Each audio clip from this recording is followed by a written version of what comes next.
Breaking tonight, after 15 months in a Dominican Republic jail for a crime he did not commit, a spring man is back on Texas soil. Good evening. I'm Bill Baeza. Hello, I'm Dominique Saxa. Larry Davis was accused of trafficking drugs with one of his boats, but a 3-judge panel found Davis not guilty. Davis landed about 3 hours ago and cried tears of joy when he saw family and friends he had not seen in more than a year. Channel 2's North Houston Bureau Chief Sophia Beausoleil is joining us live from Bush Intercontinental Airport, where the emotional reunion took place. Sophia?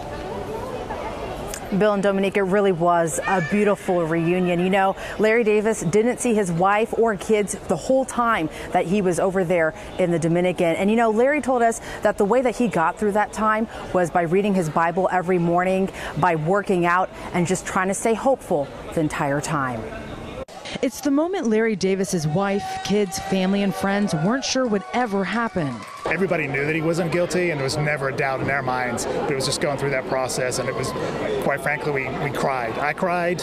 Larry Davis's family was in the fuel trading business and owned this vessel. They decided to get out of the industry when his mother died of cancer in 2015. Instead of just holding onto their boat, they leased it to someone who then used the boat for drug trafficking. Police found more than 2,000 pounds of cocaine and 4 pounds of heroin on the boat.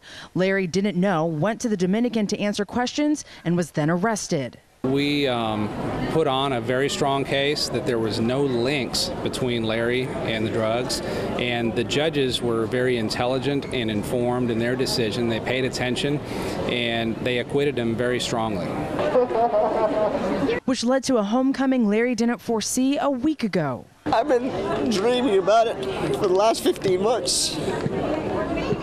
I didn't think it'd ever happen.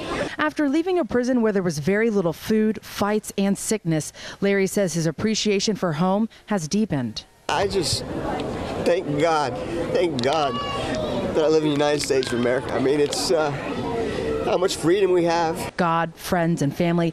That's not only what got Larry through 15 months of rough conditions, it's what's also helped his wife. God got him through this. No one else could have done that. Now it's time to heal and enjoy what many of us take for granted. Just the things we love to do, go on bike rides, lay in bed and watch TV together, go to the park, just simple things. I think I'm going to have some Rudy's barbecue.